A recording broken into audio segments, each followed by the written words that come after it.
Topic wise PYQ സെക്ഷനിൽ മുഗൾ സാമ്രാജ്യത്തിൽ നിന്നുള്ള 22ഓളം ചോദ്യങ്ങളാണ് ഞാൻ ഇവിടെ ഉൾക്കൊള്ളിച്ചിരിക്കുന്നത്. ചോദ്യങ്ങൾ മാത്രമാണ്, ഓപ്ഷൻസ് ഇല്ല. നിങ്ങൾ ചോദ്യങ്ങൾ വായിച്ചു നോക്കി അതിനുള്ള ഉത്തരം ഒരു പേപ്പറിലേക്ക് എഴുതുക. ലാസ്റ്റ് സ്ലൈഡുകളിലായിട്ട് ഇതിനുള്ള ഉത്തരം ഞാൻ കൊടുത്തിട്ടുണ്ട്. നിങ്ങളുടെ ഉത്തരവും അതുമായി ചേർത്ത് വെച്ച് നോക്കുക. തെറ്റിയതുണ്ടെങ്കിൽ അല്ലെങ്കിൽ അറിയാത്തതുണ്ടെങ്കിൽ ഒരു പേപ്പറിലേക്ക് അല്ലെങ്കിൽ ഒരു ബുക്കിലേക്ക് എഴുതിയെടുത്ത് അത് നന്നായി പഠിക്കുക. ഇതെല്ലാം മുൻവർഷ PSC ചോദിച്ച ചോദ്യങ്ങളാണ്. അപ്പോൾ ഒന്നാമത്തെ ചോദ്യത്തിലേക്ക് കിടക്കാം. 1. ഇക്ത സമ്പ്രദായം നടപ്പിലാക്കിയത് ആര്? ഇക്ത സമ്പ്രദായം നടപ്പിലാക്കിയത് ആര്? 2. ഇന്ത്യൻ മുഗൾ സാമ്രാജ്യം സ്ഥാപിച്ചത് ഏതു യുദ്ധത്തോടു കൂടിയായിരുന്നു? ഇന്ത്യൻ മുഗൾ സാമ്രാജ്യം സ്ഥാപിച്ചത് ഏതു യുദ്ധത്തോടു കൂടിയായിരുന്നു? 3. ബാബർ തന്റെ ആത്മകഥ എഴുതിയത് ഏതു ഭാഷയിലാണ്? ബാബർ തന്റെ ആത്മകഥ എഴുതിയത് ഏതു ഭാഷയിലാണ്? 4. ബാബറുടെ ശവകുടീരം എവിടെയാണ് സ്ഥിതി ചെയ്യുന്നത്? ബാബറുടെ ശവകുടീരം എവിടെയാണ് സ്ഥിതി ചെയ്യുന്നത്? 5. ഏത് മുഗൾ ചക്രവർത്തിയാണ് ആത്മകഥ രചിച്ചത്? ഏത് മുഗൾ ചക്രവർത്തിയാണ് ആത്മകഥ രചിച്ചത്? 6. തുസൂക്കി ബാബരി എന്നാൽ എന്ത്? തുസൂക്കി ബാബരി എന്നാൽ എന്ത്? 7.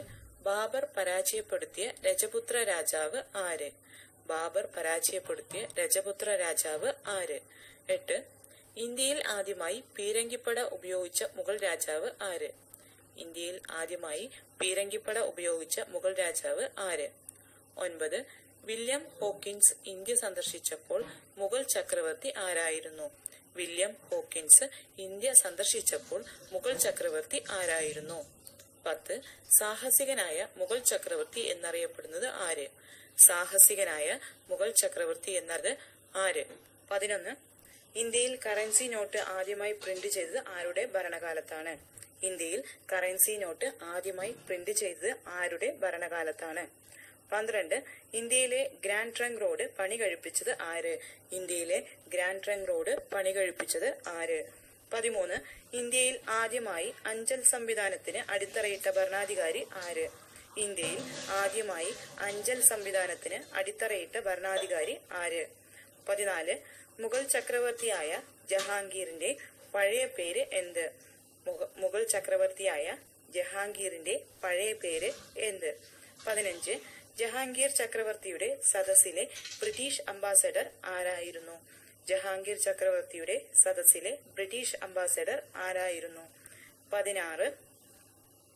ഷാലിമാർ പൂന്തോട്ടം നിർമ്മിച്ച ചക്രവർത്തി ആര്?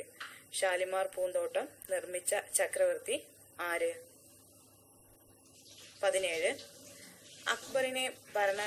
അക്ബറിന്റെ ഭരണകാലത്തെ രാസ്നാമ എന്ന പേരിൽ മഹാഭാരത കഥ പൂർണ്ണമായി ചിത്രരൂപത്തിൽ തയ്യാറാക്കിയത് ആര്? അക്ബറിന്റെ ഭരണകാലത്ത് രാസ്നാമ എന്ന പേരിൽ മഹാഭാരത കഥ പൂർണ്ണമായി ചിത്രരൂപത്തിൽ തയ്യാറാക്കിയത് ആര്? 18. മുഗൾ സാമ്രാജ്യം സ്ഥാപിതമാകാൻ കാരണമായ യുദ്ധം. മുഗൾ സാമ്രാജ്യം സ്ഥാപിതമാകാൻ കാരണമായ യുദ്ധം. 19. ഇന്ത്യയിൽ മുഗൾ ഭരണം ഏതു രാജാവാണ് തുടങ്ങിയത്? ഇന്ത്യയിൽ മുഗൾ ഭരണം ഏതു രാജാവാണ് തുടങ്ങിയത്? 20. ഇന്ത്യയിൽ ചരിത്രത്തിലെ ഒരു വഴിത്തിരിവായ ഈ യുദ്ധമാണ് മുഗൾ സാമ്രാജ്യം സ്ഥാപിക്കാൻ വഴിയൊരുക്കിയത്. ഇന്ത്യയിൽ ചരിത്രത്തിലെ ഒരു വഴിത്തിരിവായ ഈ യുദ്ധമാണ് മുഗൾ സാമ്രാജ്യം സ്ഥാപിക്കാൻ വഴിയൊരുക്കിയത്. 21. ഹുമയൂൺ നാമ എന്ന ഗ്രന്ഥം രചിച്ചത് ആര്? ഹുമയൂൺ നാമ എന്ന ഗ്രന്ഥം രചിച്ചത് ആര്? 22. റുപ്യ എന്ന പേരിൽ നാണയം ആരുടെ ഭരണകാലത്താണ് പുറപ്പെടുവിച്ചത്? റുപ്യ എന്ന പേരിൽ നാണയം ആരുടെ ഭരണകാലത്താണ് പുറപ്പെടുവിച്ചത്? ഇത്രയുമാണ് 22 ചോദ്യങ്ങൾ. ഇതൊന്ന് ചെയ്തു നോക്കുക. ഈ ക്ലാസ്സിനെ കുറിച്ച് ഉള്ള നിങ്ങളുടെ അഭിപ്രായങ്ങൾ ഒന്ന് കമന്റ് ബോക്സിൽ അറിയിക്കുക.